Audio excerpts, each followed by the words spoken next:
from the 8th chapter, verses 20. We'll begin reading.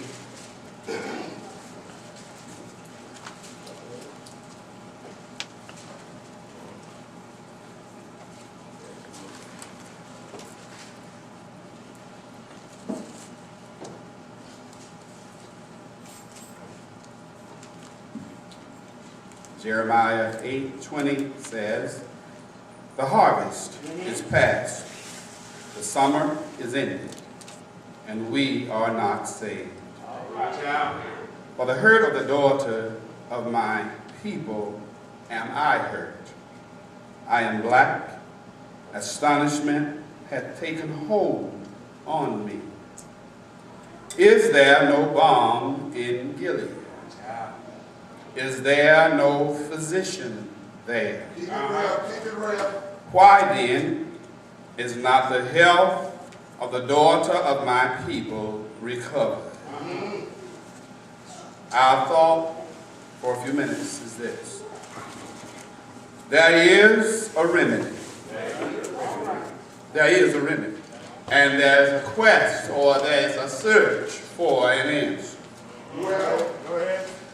The question being asked by Jeremiah, is there no balm in Gilead? It's like asking, is there no medication? Is there no physician? Is there no doctor?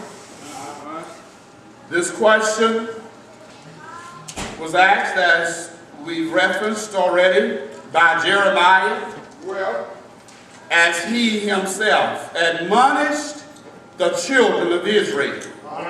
He encouraged them, he pleaded with them to turn back to God.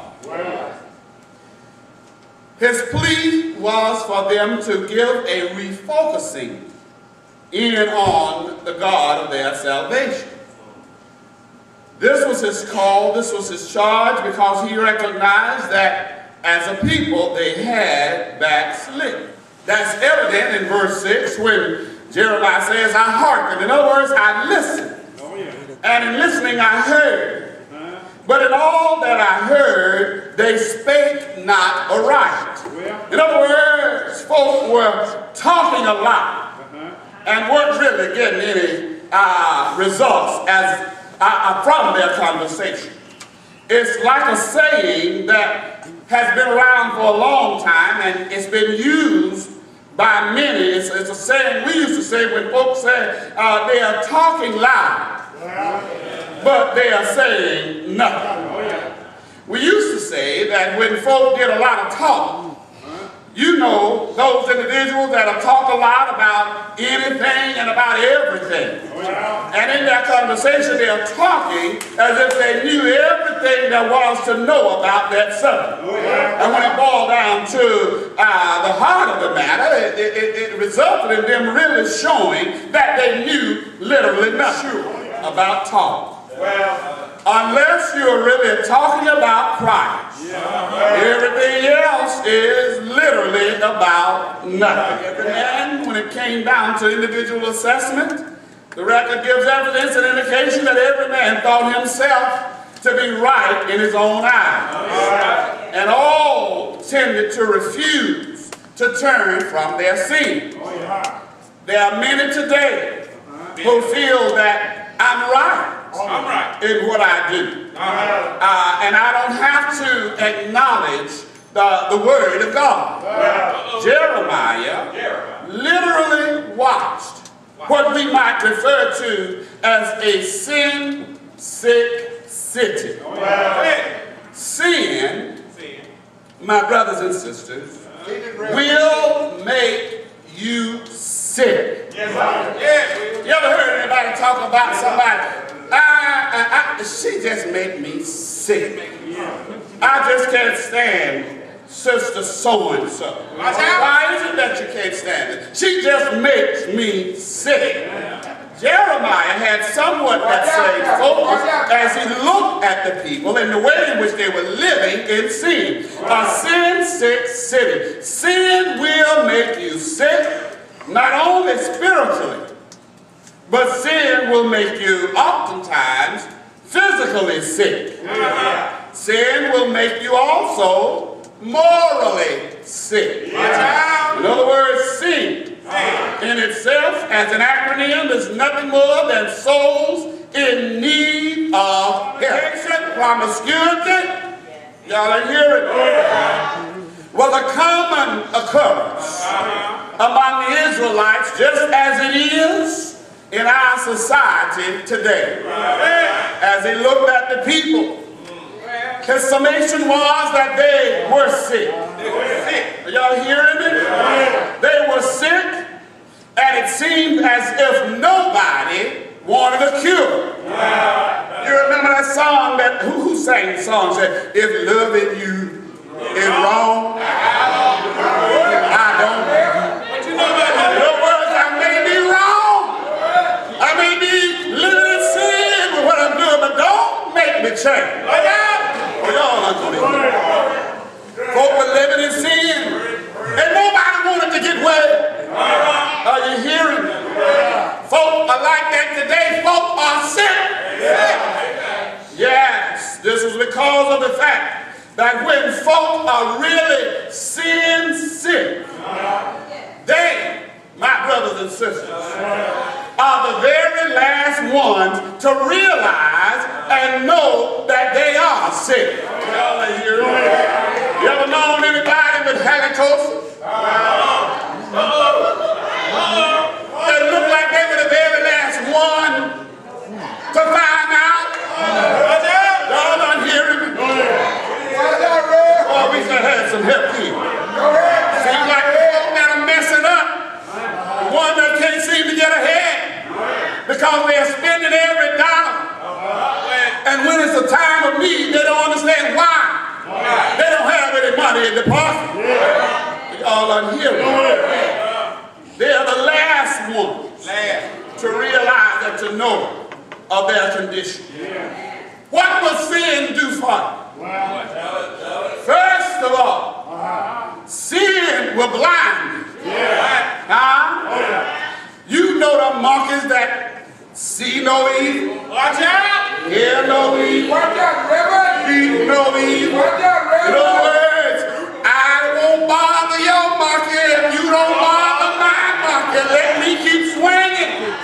You cannot hear that soft voice of Jesus calling all sinners to come home. Come on. I challenge you today that you might open up your heart and let Jesus come into your life. I believe John says in Revelations 3:20, behold, I stand at the door and knock. If any man hear my voice and open the door, I will come in to him and sup with him and he with me. In other words, all Jesus is saying softly is just let me come in. And I dare say that when you let Jesus in, are y'all with me? When you let Jesus in, you let in the one source that can save your soul from a burning hell. We got to understand that whatever our condition, whatever we may find ourselves going through, the doctors can do only so much. You ask, what is the remedy?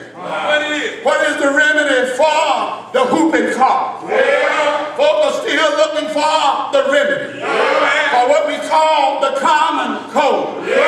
Folk are still running for the cure. Y'all don't hear me? We got all kinds of sicknesses in and among us. But we are not turning to the God that declares himself as being our healer. You know how some of us will say, oh, I had a headache until I took my BC powder. Well, the BC powder might have done a little bit. But that BC powder will let you be reminded of the fact that it's because of Christ we have not been healed. The doctor told us what to do. We take it over and over and over and over again. But God says turn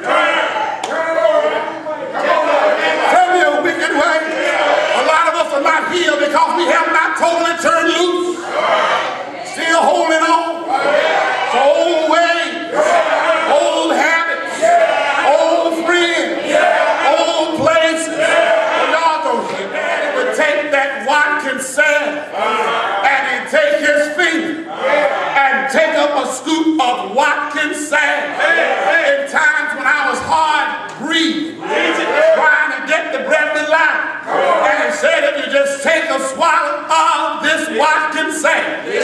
It'll open up your breathing pathway. Y'all don't hear me. See, somebody out there understands that God has brought us from a mighty long way. And because of the watch can say, when I was a little boy, Daddy said, open up. Just like you gotta open your heart when you're taking medicine, you gotta open up your mouth. Oh, y'all don't hear me? Not only did he give us Watkin say, and by the way, when I got grown and I saw a Watkin dealer, I bought me some Watkin sand. And when I opened the can to take me a scoop, I read the inside. The inside said not to be taken internally.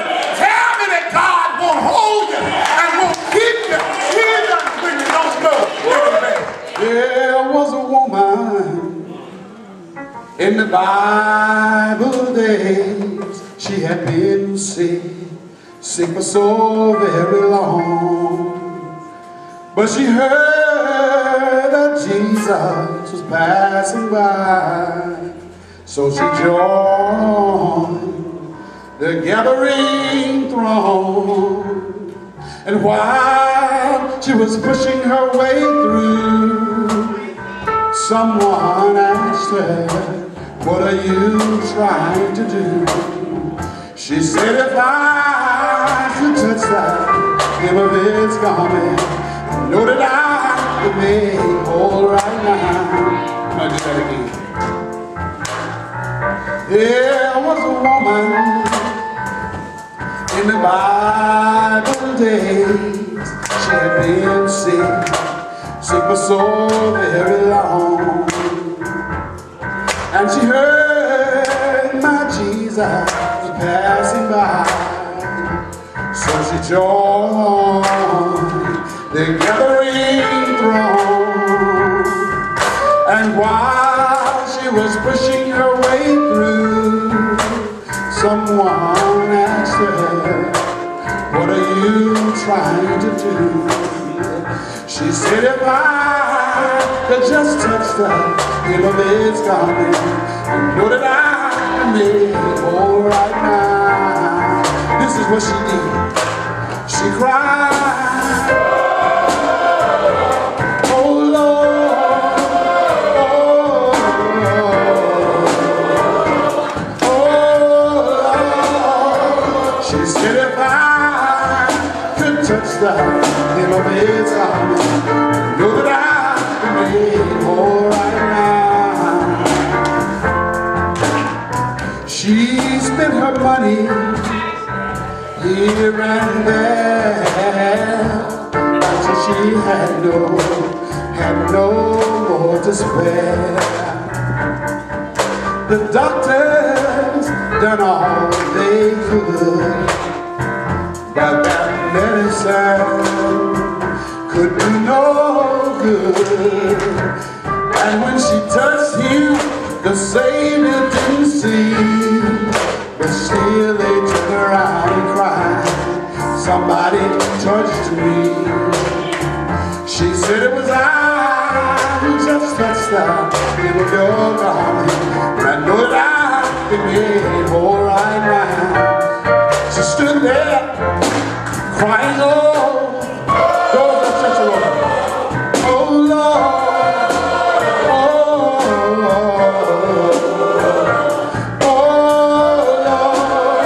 Lord. She said if I could touch the hem of his garment, know that I can make it all right now. Will that be one?